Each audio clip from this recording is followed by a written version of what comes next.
Un jour, j'ai regardé des amis en train d'apprendre des règles de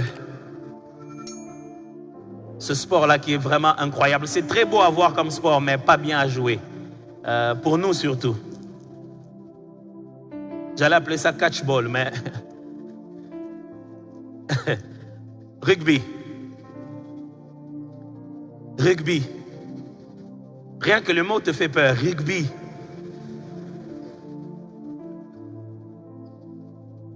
Tu ne veux pas jouer au rugby sans connaître les règles, mes amis.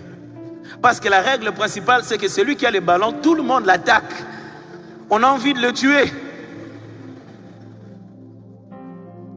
Et le comble dans ce sport, c'est que dès que celui qui a le ballon, on le suit, il jette à quelqu'un d'autre, on l'abandonne, on vire, on suit celui qui va avoir le ballon. Maintenant, toi, tu es dans un match de rugby et tu ne connais pas les règles. Si quelqu'un ne t'aime pas, il te jette le ballon.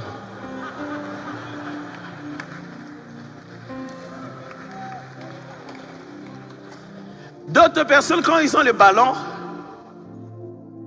ils pensent qu'ils ont des problèmes. C'est comme ça la vie réelle. Si tu ne connais pas les règles, tu penses que les démons qui t'attaquent, les combats que tu as, Dieu ne t'aime pas. Non, il t'aime tellement qu'il t'a donné les ballons et il espère en toi. Tu es dans un match où celui qu'on poursuit, c'est celui qui a un avenir. Je ne vous entends pas dire amen. Je ne sais pas si vous avez des problèmes avec ça. Mais vous êtes dans un match où celui qui a les ballons, c'est celui qu'on attaque. Celui qui a les ballons, c'est celui qu'on poursuit. Quand Dieu vous jette les ballons, c'est que vous êtes plus proche à marquer les buts. Vous ne m'entendez pas bien. On ne jette pas les ballons à celui qui est derrière. Écoutez-moi, quand vous jouez du rugby, il n'y a pas de retour de jeu. Non, renvoyez le ballon chez les gardiens, il va contrôler le jeu. Non, on avance vers le poteau là-bas pour marquer. Et on ne jette les ballons qu'à celui qui est bien positionné. Si un jour on commence à vous dire vous avez des combats, dites que le ciel vous a repositionné pour être la personne qui va diriger la destinée. Que Dieu éclaire les yeux de nos cœurs, que tu commences à voir les choses telles qu'elles sont censées être.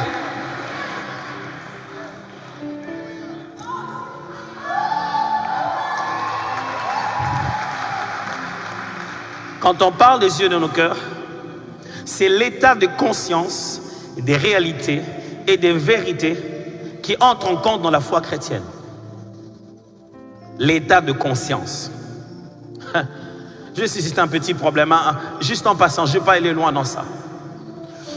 Quel est notre degré d'état de conscience d'un principe aussi simple appelé la dîme? Ou simplement, je ne vais pas aller à la dîme, on va faire des débats.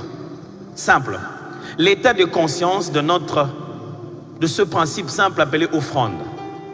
Avant de venir ici, vous avez préparé votre chemise, votre pantalon, vos habits.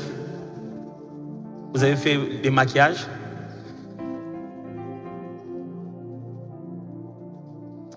Il n'y a rien qui me fait rire comme les maquillages. C'est-à-dire quand on est venu, on nous a trouvés, on prenait nous-mêmes des bouts, on mettait ça ici, on a dit que c'était indigène. Ils ont pris la même boue, ils ont mis ça dans un plastique comme ça. Maintenant, c'est devenu maquillage. Ils ont changé de nom de la boue à cosmétique. C'est pas grave. Si tu penses que le maquillage, c'est pas de la boue, va voir quand les femmes se démaquillent. Regarde l'argile qui sort là. Non, c'est pour rire, vous en faites pas. Vous avez préparé ça, vous avez été conscient que vous aurez besoin d'être beau, d'être bien, d'être présentable. Est-ce que vous étiez conscient que votre avenir dépend du fait que vous puissiez préparer aussi l'offrande? Dans notre vie chrétienne, les degrés de conscience sont différentes. Certaines choses nous sont là devant les yeux. Le mal du christianisme aujourd'hui, c'est que notre degré de conscience de l'adversité, du combat, des attaques est venu là. Parce que quand on sort, on se rend compte que j'attendais que Dieu me bénisse, j'en ai pas. Notre degré de pauvreté est là. Notre degré d'adversité est là.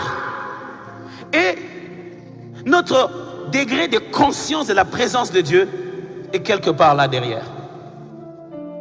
C'est même l'essence du cantique. Tu es plus grand. Ouvre mes yeux. Que je voie ton armée qui m'entoure. Que je cesse de croire à la taille des illusions qui sont là autour de moi, que je combats le jour et la nuit. Frère, il y a mieux à voir que les signes des répétitions de malédictions dans votre vie. Il y a mieux à voir que les difficultés de paiement des Minerval. Il y a mieux à voir que l'incompréhension des fiançailles.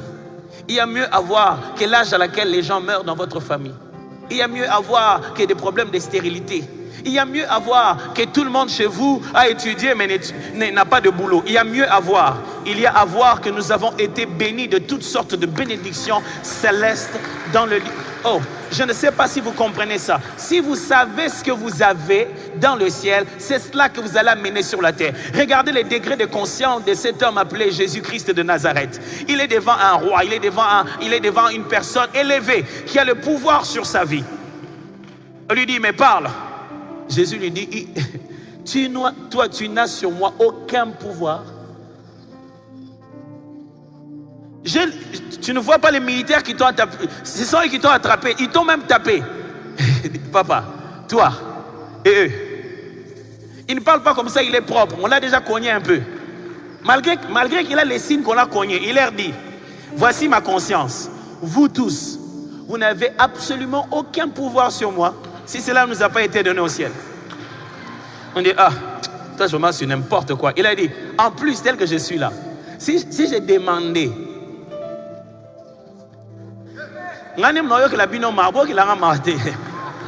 c'est moi qui ai pitié de vous. Si j'ai demandé au Père, maintenant là qu'on m'envoie quelques anges, si j'ai demandé, vous serez tous par terre. Imaginez son degré de conscience. Oh Seigneur, ouvre les yeux de nos cœurs, s'il te plaît. Il arrivait à un deuil. Quand vous arrivez à un deuil, vous avez une telle conscience de la mort. Même les personnes les plus loquaces deviennent très silencieuses. En plein milieu de deuil, tout le monde, on ne veut même pas parler des sentiments. Ils ont comme matin, on va sentimenter. Tout le monde est déboussolé. Mais Jésus arrive dans un endroit où la mort est tellement imposée. Il n'a pas la conscience de la mort. Il arrive, regarde ce qui est devant lui là. Il dit, pourquoi vous pleurez? L'enfant dort. Jésus, est-ce que tu ne vois pas ce que nous voyons?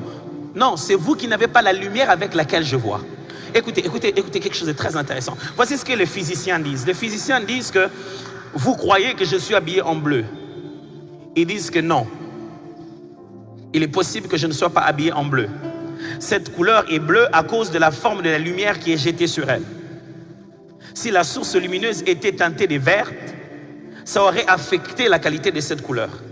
Toutes les couleurs que nous appelons couleurs sur terre sont directement affectées par la qualité de la lumière du soleil, qui est déjà teintée en elle-même. Donc ce que vous appelez couleur n'est pas vraiment cette couleur. Ils disent que c'est la lumière qui détermine la couleur. Ça veut dire que ce que toi tu penses être grand et puissant, ce n'est peut-être pas ça. Si tu prends la bonne lumière, tu te rendras compte que c'était l'ombre de la souris. Il y a des gens dont l'ombre est beaucoup plus grande que eux. Si tu veux te battre avec leur ombre, c'est que tu as mal mis la lumière de la mauvaise position. Alors c'est que Paul est en train de dire ici, je prie que Dieu arrange la lumière, le place dans une position où vous voyez tout clairement et plus rien ne vous effraie. Vous savez, quand quelqu'un dans les ténèbres, il ne peut pas avoir de la vitesse. Personne ne sait courir vite quand il ne voit rien. Même dans votre propre maison, il n'y a pas de courant. Hé, courez zaté. Vous savez, à Kinshasa, on est devenu des fois très spécialiste en matière d'électricité. Qu'un jour, je suis allé en famille, j'avais trouvé ma grande sœur qui était là. Elle a fini en sciences infirmières. J'arrive, je vais le voir. Dès que j'arrive, le courant part. Elle entre dans la maison, elle prend, je pensais qu'elle allait prendre bistouri ou quoi, mais elle prend testeur. Tout. Je la vois aller vers la cabine. Je dis, qu'est-ce qu'il y a? On n'a qu'à changer de phase. Oh. Et moi, je disais, mais... Oh, attends, maman a changé la phase. Hey. Nous avons déjà une formation de base électrique au niveau national. Donc, nous avons tous un peu de cours d'électricité. Au moins, on sait phase.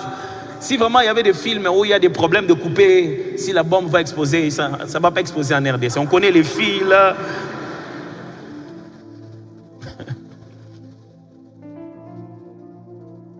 La réalité dans laquelle nous sommes, mes amis, demande énormément que tu vois les choses clairement. N'est-ce pas? Qui voudrait continuer dans des questionnements? Qui voudrait continuer dans... C'est finalement quoi? Et vous savez qu'est-ce que Dieu attend de nous quand ça devient un peu clair? Que l'on fasse le premier pas. Le problème avec Dieu, c'est que quand tu veux que ça soit clair, ce n'est pas tout qui va être clair. Pourquoi? Le psalmiste l'a montré clairement.